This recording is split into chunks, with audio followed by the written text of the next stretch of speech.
आज तक रेडियो सुनता है सारा जहां। ज्ञान ध्यान।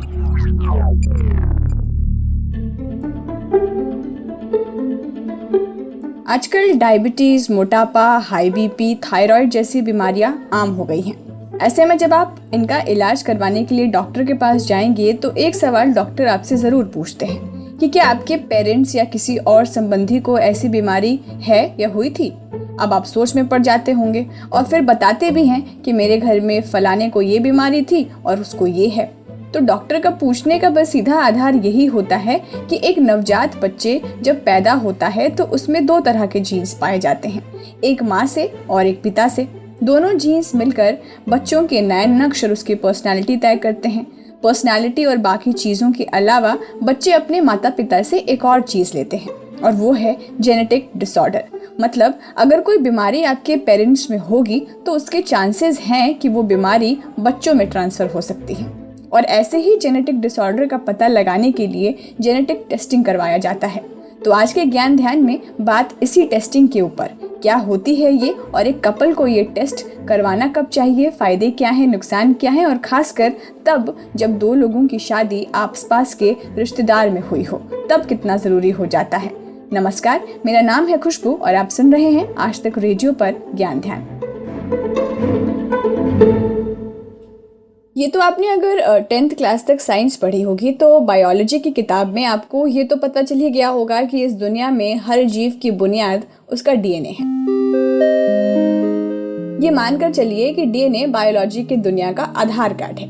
ये वही सीक्रेट कोड है जिसमें किसी भी जीव की बनावट लिखी होती है। अभी कुछ देर पहले ही आपने मेरे मुंह से जीन्स का नाम भी सुना होगा। तो वो क्या होता है? डीएनए के खास हिस्सों को जीन कहते हैं। यही जीन्स आपके माता पिता से आप तक ट्रांसफर होते हैं। इन्हीं से किसी जीव को अपनी विशेषताएं मिलती हैं। सुना ही होगा आसपास के लोगों को बोलते हुए, अरे ये तो पूरी तरह से अपने बाप की तरह दिखता है, माँ की तरह दिखता है, माँ का रंग मिला है तो पिता जैसी आंखें हैं, वगैरह वगैरह। अब ये इतना कुछ जानता है हमारे बारे में तो सोचिए ये भी जानता होगा कि कौन सी बीमारी हो सकती है आने वाले दिनों में। मेडिकल साइंस ने जीन से जुड़ी हजारों बीमारियों के बारे में खोज की है। कई बीमारियां जैसे हीमोफीलिया, थैलेसीमिया के बारे में पता लगाने के लिए अलग अलग तरह के मेडिकल जांच की जाती है। इन्हीं चिकित्सीय जांच में से एक है जेनेटिक टेस्टिंग, जिससे आपके और बच्चों में भविष्य में होने वाली बीमारियों के बारे में पता चलता है। और अब जाहिर है किसी भी पेरेंट के लिए चिंता की बात होगी कि पीढ़ी दर पीढ़ी चलने वाली बीमारी का शिकार उसके बच्चे भी हो सकते हैं। अभी CSIR और centre for cellular and molecular biology के साइंटिस्ट ने कहा है कि भारत में एक ही समुदाय के अंदर होने वाली शादियों के बारे में जाना जाता है जहां जीन्स का लगभग सेम तरीके से शेयर होने के चांसेस बढ़ जाते हैं। ऐसे में हर शादीशुदा कपल को थैलेसीमिया बीमारी की जांच करवानी चाहिए, क्योंकि ऐसे केसेस में 30% चांसेस होते हैं कि वो बीमारी बच्चों तक ट्रांसफर होंगी। इस पूरे टेस्ट के बारे में बता रही हैं मेड जेनोम लैब्स में क्लिनिकल जेनेटिस्ट डॉक्टर स्नेहल। अभी ये जो जेनेटिक स्क्रीनिंग है तो हम ब्लड सैंपल से ही जेनेटिक स्क्रीनिंग कर सकते हैं। ब्लड में से ही कुछ सेल्स में हम डीएनए निकाल के उस पर टेस्ट करते हैं। तो सिंपल आपको ब्लड देना होता है, लेकिन पहले डॉक्टर के पास जाके या हॉस्पिटल में जेनेटिसिस्ट या आपके जो डॉक्टर होंगे जिन्होंने ये सुझाव किया है वो होगा ये टेस्ट का, उनसे पहले समझना चाहिए कि कौन सा डिजीज के लिए आप ये स्क्रीनिंग कर रहे हो, या कौन सा आपको कभी कभी उस पर्टिकुलर फैमिली में कुछ डिजीज पहले ही हो चुका होता है। अगर कजिन है या कुछ रिलेटिव्स अपने आप में मैरिज कर रहे हो और उनके फैमिली में कुछ डिजीज पाया गया हो पहले ही, जेनेटिक डिजीज उनको पता हो, तो ऐसे डिजीज का स्क्रीनिंग भी हम करते हैं। तो दो टाइप की स्क्रीनिंग है। एक तो पहले ही डिजीज पता है और उस डिजीज की सिर्फ उस डिजीज के जीन की, जो जीन में म्यूटेशन है उस फैमिली के जीन में, उसका स्क्रीनिंग करना। और कुछ स्क्रीनिंग ऐसे होते हैं जो कि ज्यादा मात्रा में, ज्यादा फ्रिक्वेंसी में कुछ डिजीज होते हैं, जैसे कि भारत में थैलेसीमिया, सिकल सेल एनीमिया, कुछ मसल के प्रॉब्लम, मसल डिस्ट्रोफिज हम बोलते हैं, वो ज्यादा फ्रिक्वेंसी में पाए जाते हैं। कुछ देशों में अलग अलग डिजीजेस जैसे कि स्टोरेज डिजीज हम बोलते हैं वो पाए जाते हैं। तो हर एक रिसर्च के हिसाब से जो डिजीज उस कम्युनिटी में या उस प्रदेश में कॉमन होगा उसकी स्क्रीनिंग की जाती है। तीसरा है जो very common mutations in India, जैसे कि इंडिया की सब कम्युनिटीज में मिला के जो जीन्स कुछ रिसर्च में पाए गए हैं 100-200 जीन्स, उनका स्क्रीनिंग। आपने भी इसके बारे में पढ़ा सुना होगा कि मशहूर हॉलीवुड अभिनेत्री एंजेलिना जोली ने के परिवार में स्तन कैंसर की बड़ी स्ट्रॉन्ग फैमिली हिस्ट्री थी, यानी ब्रेस्ट कैंसर की। एंजेलिना की माँ और नानी की मौत जो है गर्भाशय के कैंसर यानी ओवेरियन कैंसर की वजह से हुई थी। इसी के चलते उन्होंने अपनी जेनेटिक जांचें कराईं। इसमें उनके शरीर में ब्रेस्ट कैंसर पैदा करने वाले जीन पॉजिटिव पाया गया। इसका मतलब ये कि यह जेनेटिक टेस्ट इंडिकेशन दे रहा था कि भविष्य में कभी एंजेलिना को ब्रेस्ट कैंसर होने के चांस बहुत ज़्यादा रहेंगे।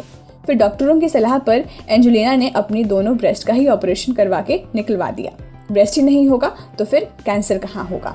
अब सवाल ये कि क्या ये जेनेटिक जांचें हमें पूरी तरह से बता देंगी कि आगे जाकर हमें ये वो या कोई और बीमारी पक्के तौर पर होगी ही या बच्चे तक ये ट्रांसफ़र हो जाएंगी। फ्यूचर कितना भी ज़ोरदार हो, आज की जेनेटिक जांचों और ज्ञान की फ़िलहाल तो बहुत सारी सीमाएं हैं, तो इन सीमाओं को जानना भी बहुत ज़रूरी है। सुनिए डॉक्टर स्नेहल को।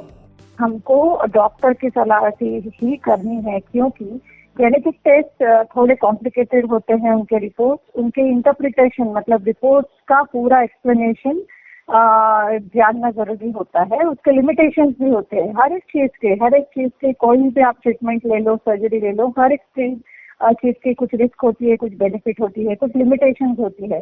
तो जेनेटिक टेस्ट की लिमिटेशन ये है कि सब बीमारियां जो है अभी भी साइंस प्रोग्रेस कर रहा है। अब तक जो साइंस को बीमारी और उसके जो वजह है उसकी जीन्स की जो वजह है वो पता चली है, वो हम जान सकते हैं। लेकिन अभी ऐसे भी अभी ऐसे भी चीजें होगी जिस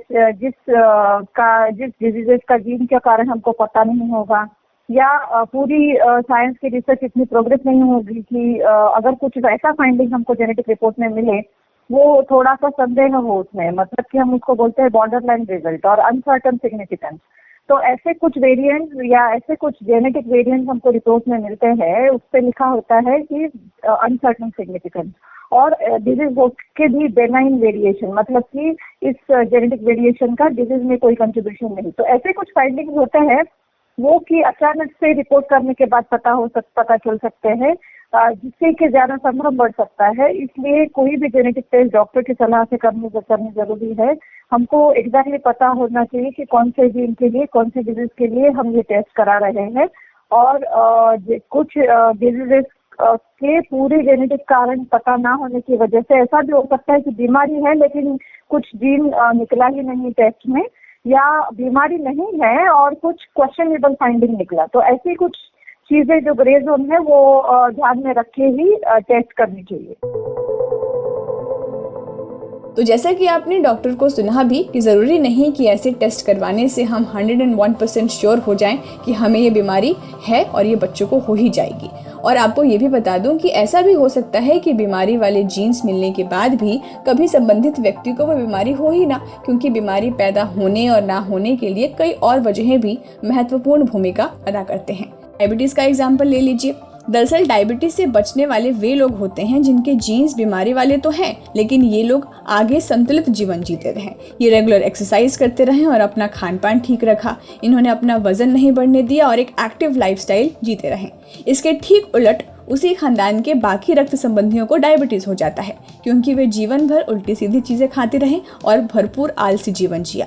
तो बीमारी सिर्फ जीन से ही नहीं, आपके बहुत सारे अन्य कर्मों कुकर्मों का भी फल है। तो आज के इस ज्ञान ध्यान के एपिसोड में इतना ही। कोई और विषय हो जिस पर आप ज्ञान ध्यान चाहते हो तो हमें ज़रूर लिखिए। हमारा पता है radio@aajtak.com। इसके अलावा आप हमसे कुछ कहना चाहते हो, कोई सलाह सुझाव या शिकायत हो तो हमें लिख भेजिए हमारे इसी ईमेल पते पर। आप हमारा ये podcast Google podcast, Apple podcast, Spotify, Jio Saavn, Gaana और विंक म्यूजिक जैसे प्लेटफॉर्म्स पर भी सुन सकते हैं। अब मुझे दीजिए इजाज़त और सुनते रहिए आज तक रेडियो। नमस्कार।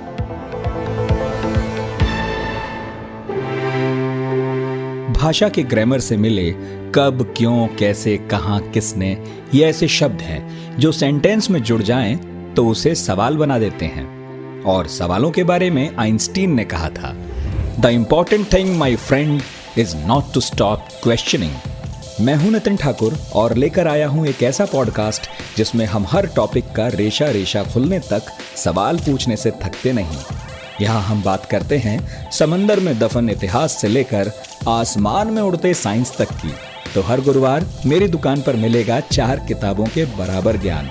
आज तक रेडियो पर पढ़ाकू नितिन में, हमारी वेबसाइट के अलावा एप्पल पॉडकास्ट, गूगल पॉडकास्ट और स्पॉटिफाई पर भी।